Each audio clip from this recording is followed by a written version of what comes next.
आज की हमारी क्लास में पढ़ाया जाएगा प्राग ऐतिहासिक काल।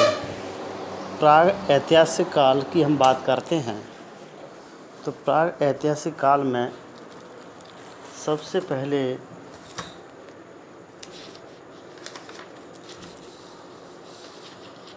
पाषाण काल या स्टोन एज की अवस्थाएं आती हैं। उसके बाद फिर प्रागैतिहासिक संस्कृतियां हैं। प्रारंभ लौह युग ऐतिहासिक युग की शुरुआत करते हैं। प्रागैतिहासिक अध्ययन की पद्धतियां विधियां हैं। दो प्रकार की विधियां हैं उसकी। नंबर एक ऐतिहासिक जो है उसके काल लेखों के आधार पर, समय के जो लेख हैं उसके आधार पर है। नंबर दो पुरातात्विक विधि है। पुरातात्विक विधि में पुरातात्विक साक्ष्यों के आधार पर यह निष्कर्ष निकाला जाता है कि जो खुदाई में जो हमें अवशेष मिले, एविडेंस जो मिले हैं, उसके आधार पर हम पुरातात्विक साक्ष्यों की विधियों का अध्ययन करते हैं। अगला है संस्कृति शब्द। संस्कृति शब्द का महत्व। संस्कृति का महत्व ये होता है कि परंपरा, प्राकृतिक वातावरण, कृत्रिम माध्यम का निर्धारण, जीवाश्मत साक्ष्य परंपरा, तर्क विद्या का सहारा, तकनीकी नवप्रवर्तनों का सहारा लिया जाता है। इस निर्जातीय समानांतर तकनीकी का प्रयोग प्राग ऐतिहासिक संस्कृतियों के साथ किया जाता है। ये संस्कृति शब्द का प्रयोग हम उस समय करते हैं जब एक संस्कृति का उदय होता है, लेकिन उसके समानांतर और भी संस्कृति हमारे सामने देखने को मिलती हैं। प्राग ऐतिहासिक उपकरण टोटल स्टोन एज यानी पाषाण काल था। पत्थर के टुकड़ों को हम कोर कहते या फ्लैग या सल्क कहते। इस आधार पर हम आगे चलते हैं तो विशिष्ट काल आया तो विशिष्ट काल में पाषाण काल और नव पाषाण काल एक ही प्रकार के औजार हमें प्राप्त होते हैं। जो औजार हमें प्राप्त होते हैं इसी समय हथियार बड़े हो गए। किलोक्टोनी तकनीकी कहते थे इसको, बड़े बड़े हथियारों को। इसके बाद लावालबाई तकनीक है। इसमें औजार छोटे तथा पैने हो गए। इसी ही निर्मित कोर तकनीकी को कहते हैं। इसे ही हम निर्मित कोर तकनीकी कहते हैं। उपकरण गणासा, खंडक, हस्तकुठार, हैंडएक्स, बिदारणी क्लीवर, खुरचनी, स्क्रैपर, बैदनी पॉइंट, बैदक बोरियर, तछनी, बैरियम, ये सभी प्रागैतिहासिक उपकरण थे। इसलिए हम इनको प्राग ऐतिहासिक अध्ययन के महत्व के बारे में आगे चल के हम बताते हैं। छात्रों, आपको विशेष ध्यान देना है। प्राग ऐतिहासिक काल एक जीवन की शुरुआत हो रही थी। प्राग ऐतिहासिक काल से जीवन की शुरुआत हो रही थी और उसी समय मानव का उद्भव और विकास हो रहा था। उसका प्रकृति से संबंध और उस पर विजय किस प्रकार प्राप्त करना था, प्रौद्योगिकी के क्षेत्र में प्रगति हुई थी। पुरापाषाण काल, मध्यपाषाण काल, नवपाषाण काल, इन तीनों को मानव का युग कहते हैं। मानव निवास रत रहने लगा। जानवरों को पालतू बनाना, शिकार करना, वस्त्र बनाना, अग्नि जलाना, अनाज उगाने की प्रक्रिया, इस समय काम करके आदि मानव से सभ्य मानव बन गया। इसके बाद हम आदि ऐतिहासिक की बात करते, इतिहास काल की बात करते हैं। तो आदि इतिहास काल में पक्के मकान बनाना सीख गया। कृषि की व्यवस्था चरम सीमा पर पहुंच गई। इसके बाद मानव ओल्ड टेस्टामेंट के अनुसार एक बुद्धिजीवी प्राणी के रूप में सामने दिखता है। और इसके बाद मानव सभ्यता के विभिन्न चरण आते हैं। मानव सभ्यता के विभिन्न चरणों में पाषाण काल, स्टोन एज, ताम्रकाल, कॉपर एज और कांस्य काल, ब्रॉन्ज एज। उसके बाद फिर आयरन एज आता है, लोह युग जिसको कहते हैं। हम इन 4 कालों में मनुष्य के जीवन को विभाजित करते हैं और आगे चल के मनुष्य के क्रम विकास के आधार पर मानव सभ्यता को मुख्यतः 2 भागों में बांटते हैं, पाषाण काल और धातु युग। इस प्रकार पाषाण काल के 3 भाग हैं, पुरापाषाण काल, मध्य पाषाण काल, नवपाषाण काल। चाहे तो छात्र आप नोट कर सकते हैं इसको पूरी तरीके से और एक नोट्स अच्छा तैयार कर सकते हैं। पुरापाषाण काल में निम्न पुरापाषाण काल, मध्य पुरापाषाण काल और उच्च पुरापाषाण काल की अपन बात करते हैं, या फिर पूर्व पुरापाषाण काल, मध्य पुरापाषाण काल और उत्तर पुरापाषाण काल में विभक्त किया जाता है। इस समय मनुष्य की जो विकास की प्रक्रिया आरंभ हो गई। यह विभाजन पत्थर के विविध हथियारों के आधार पर हम विभाजित करते हैं। अब सबसे पहले निम्न या पूर्व पुरापाषाण काल की बात करते हैं। तो इस समय व्यक्ति हिमयुग में संबंध रखता था और इनके प्रमुख हथियार जो थे, औजार जो थे, हाथ की कुल्हाड़ी, हैंडएक्स, खंडक उपकरण, कोर, फलक उपकरण, बिदानियाँ, इस प्रकार से इसको हम देखते हैं। और इसके बाद सोहन घाटी की हम बात करते हैं। उत्तर पश्चिम में जो पाकिस्तान में सोहन नदी के किनारे है, पेबल चॉपर चॉपिंग संस्कृति और दक्षिण भारत में हैंडएक्स क्लीवर परंपरा या मद्रासियन संस्कृति देखने को हमें मिलती है। इनको हम आपस में जोड़ते हैं तो हमें भारत के साथ में नर्मदा घाटी, आंध्र प्रदेश, कर्नाटक, मध्य प्रदेश, उत्तर प्रदेश, बिहार, पश्चिम बंगाल, उड़ीसा, असम की घाटियों से पूर्व पुरापाषाणकालीन उपकरण हमें प्राप्त हुए हैं, जहां मनुष्य समूह में रहता था और मानव भोजन संग्राहक तथा भोजन उत्पादक नहीं करता था। इसके साथ में हम ये देखते हैं कि मध्य पुरापाषाण काल में इस समय मनुष्य थोड़ा होशियार हो गया तो ये काफ़ी कुछ चीज़ें जो हैं हमें इसमें देखने को मिलती हैं।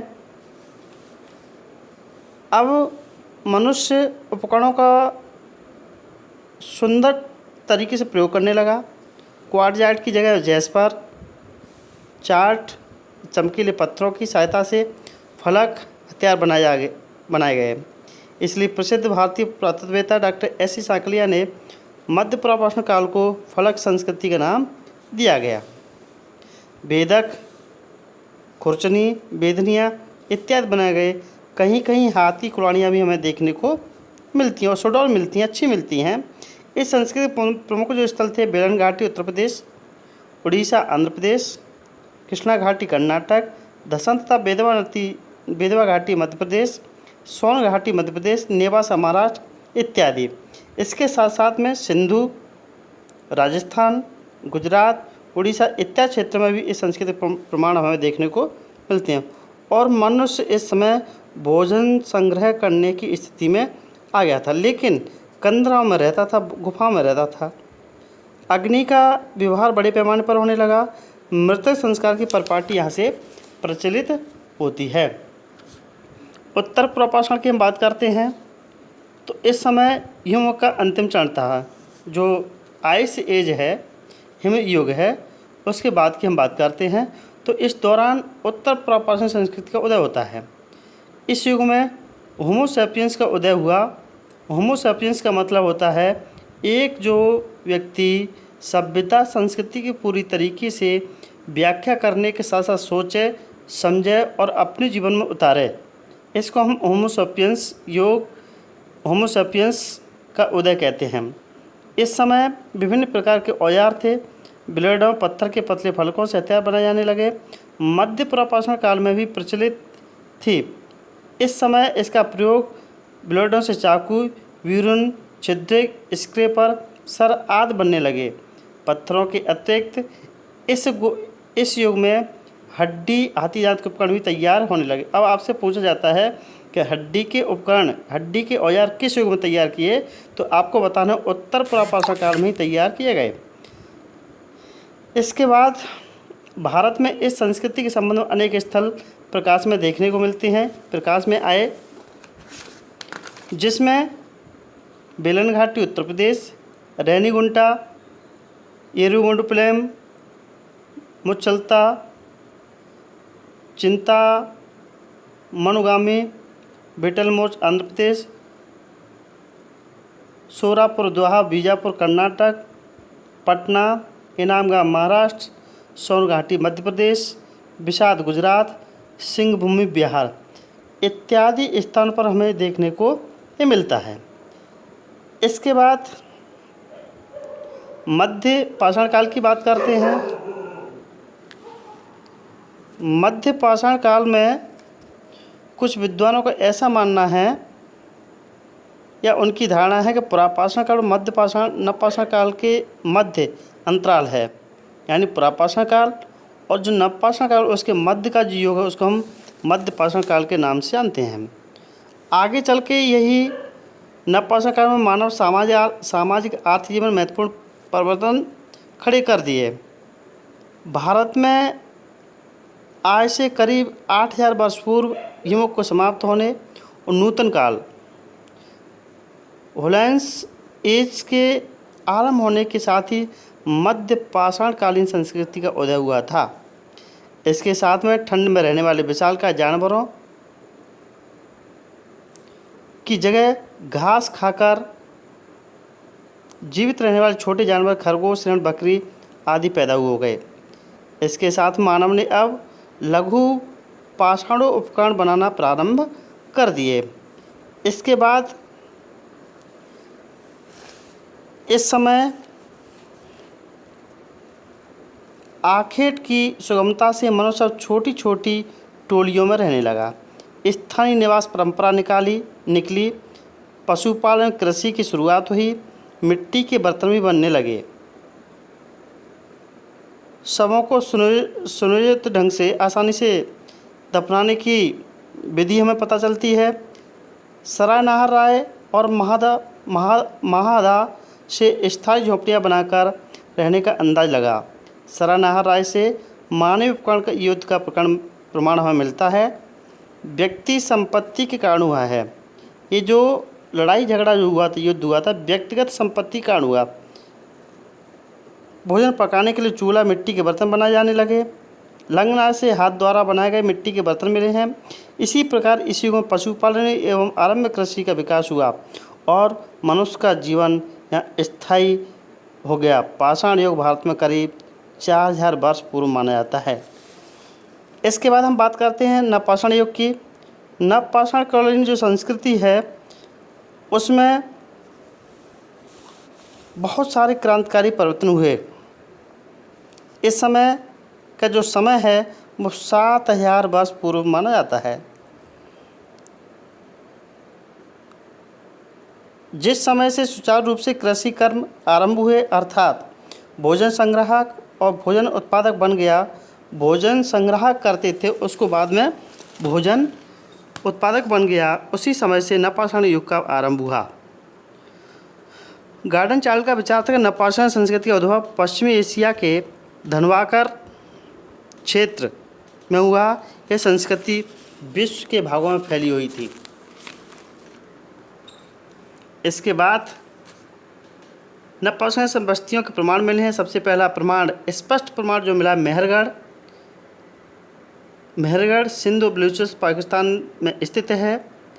इस जगह 7000 वर्ष ईसा पूर्व में ही कृषि उत्पादन आरंभ हो चुका था। इसके बाद हमें गेहूं और जौ की विभिन्न प्रजातियों के प्रमाण मिले हैं 5000 ईसा पूर्व के। इसी प्रकार बुरजहम कश्मीर, क्री गुल मोहम्मद क्वेटा घाटी पाकिस्तान, राना घोंडी बलूचिस्तान पाकिस्तान, सरायखोला रावलपिंडी पाकिस्तान, चिरांद बिहार, मास्की ब्रह्मगिरी हलोर कोडिकल। इस प्रकार से मैं कालीबंगा राजस्थान, कोलाडीबार उत्तर प्रदेश से कृषि के प्रमाण, असम मेघालय से नव पाषाण उपकरण मिले हैं। इन सभी स्थानों से ये पता चलता है कि यहाँ पर बहुत प्राचीन काल से ही इस संस्कृति विद्वान रही होगी। यहाँ हर प्रकार की फसल तो नहीं दिखाई देती, लेकिन गेहूँ जो हमें देखने को मिलते हैं। इसके साथ में ही कृषि पशुपालन का विकास हो गया। मिट्टी के बर्तन उपयोग होने लगे।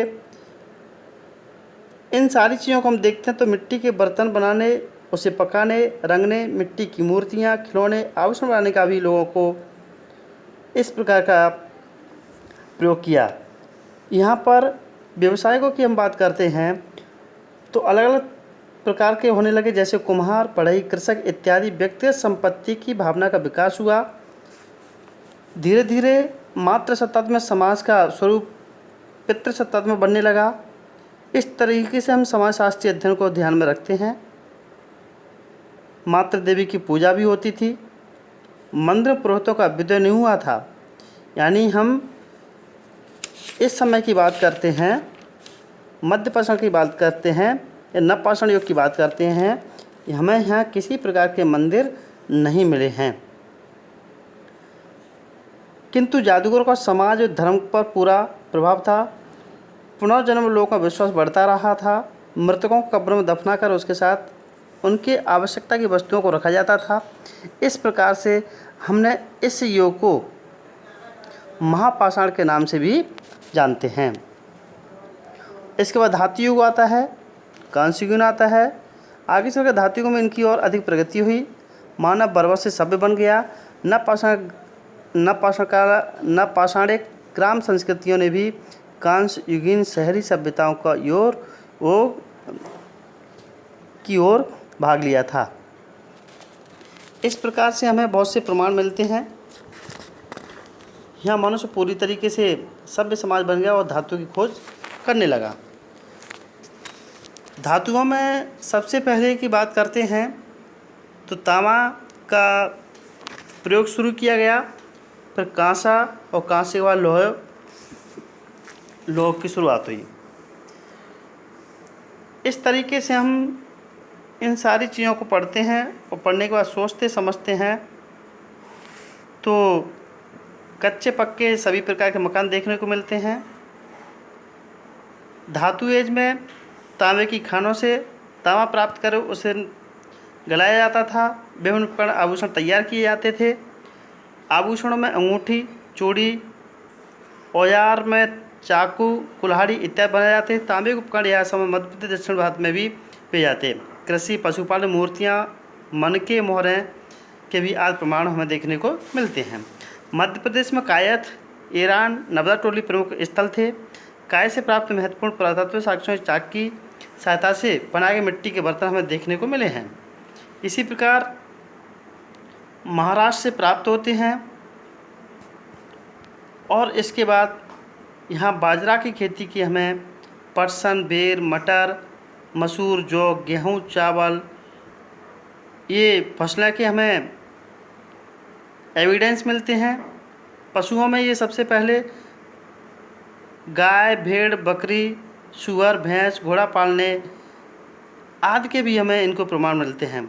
सामान्यतः यहाँ बाजरा की भी खेती होती थी। कच्ची ईंट और फूस से बने मकान भी तैयार किए जाते थे। इसके साथ हमें यह भी जानकारी प्राप्त होती है ताम्र युग में कि हाथ की कुल्हाड़ियाँ, मत्स्य, भाले ये सारी चीज़ें हमें प्राप्त होते हैं।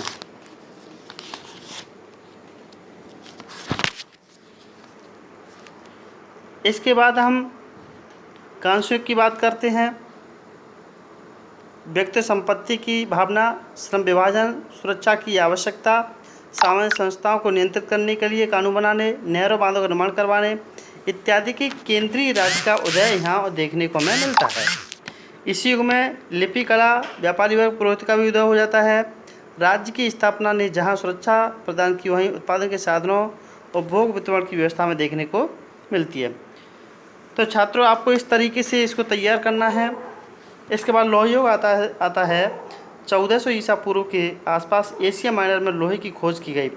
मानव जीवन में ये बहुत बड़ा क्रांतिकारी परिवर्तन था। यहाँ पर लोगों शहरी सभ्यता कभी समाप्त नहीं हुई, बल्कि इसका निरंतर विकास होता चला गया और इसी युग में सिक्के का प्रचलन हुआ। साम्राज्यवादी प्रवृत्ति का, यानी यहाँ साम्राज्यवाद का भी हम बात करते हैं। इस समय अनेक स्थलों से लोहा मिलने लगा। भारत में आर्यों के आगमन के साथ ही लोहे का प्रचलन आरंभ हुआ। उत्तर वैदिक काल 1000 से 600 ईसा पूर्व के समय लोहा देखने को मिलता है। लगभग 1000 ईसा पूर्व से गांधार, बलूचिस्तान, पूर्वी पंजाब, पश्चिमी उत्तर प्रदेश, राजस्थान इत्यादि क्षेत्रों में लोहे के उपकरण को देखने के प्रमाण हमें इस प्रकार से मिले हैं। इस समय की संस्कृति अर्थव्यवस्था वैदिक काल 1500 से 1000 ईसा पूर्व की तुलना में अधिक विकसित था। इसी दौरान होने वाले कृषि में प्रयुक्त उपकरण की संख्या बहुत कम रही है और इसके 6वीं शताब्दी ईसा पूर्व ऐसे उपकरण ज़्यादा संख्या में देखने को मिलते हैं। भले ही कांटे, कुल्हाड़ियाँ, जखेड़ा से कुदाल, अंतर्जी खेड़ा से दरातियाँ, चाकू इत्यादि प्राप्त हुए हैं, लेकिन महत्वपूर्ण बात यह है कि अनेक स्थलों से लौह अयस्क मिलते हैं। लोहे की ढलाई होती थी और इसके बाद हमें मिट्टी के बने बर्तन, चित्रित धूसर मृदभांड, पेंटेड ग्रेवियर, पीजीडब्ल्यू प्रमुख रूप से हमें देखने को मिलता है। इसके बाद भी लाल काले पुते हुए बर्तन हमें मिलते हैं। चित्रित धूसर मृदभांड संस्कृति कहा जाता है। इस समय की अर्थव्यवस्था बहुत उन्नत थी, लोगों का स्थायी निवास था, विस्तृत कृषि व्यवसाय था। शिल्प व्यवसाय के प्रमाण इस समय देखने को हमें मिलते हैं। 6वीं शताब्दी ईसा पूर्व में हुए गंगा घाटी में शहरीकरण के दूसरे चरण की पृष्ठभूमि तैयार कर दी गई। आय छत्र, आलमगीर, अंतर्जी खेड़ा, हस्तिनापुर, मथुरा, रोपड़, नुहा, जखेड़ा, नागदा, एरन, पांडु, राजार, डोभी, चिरांत, सोनपुर इत्यादि स्थलों से लौह चित्रित धूसर मृदभांड मिले हैं। मिट्टी के बर्तन हमें मिले हैं। दक्षिण भारत में महापाषाणों से भी 1000 ईसा पूर्व के आसपास के लोहा मिलता है। अतः यह स्पष्ट हो जाता है कि 1000 ईसा पूर्व के आसपास से भारत में लौह युग प्रारंभ हुआ था। अब हम इसको इस तरीके से देखते हैं कि इस समय व्यक्ति पूरी तरीके से सभ्य बन गया और संस्कृति की ओर अग्रसर होने लगा, लेकिन उसके जीवन में एक ऐसा परिवर्तन आया, प्रगति के कारण यह बर्बरता की ओर अवस्था से सभ्यता की स्थिति पहुंच चुका था। यानी इसका जो यायावरीय घुमक्कड़ी जो जीवन था पूरी तरीके से एक सभ्य समाज में बन गया। इस तरीके से हमारा प्राग ऐतिहासिक काल का टॉपिक ख़त्म होता है। इसके बाद हम सिंधु घाटी की सभ्यता का टॉपिक पढ़ेंगे। धन्यवाद।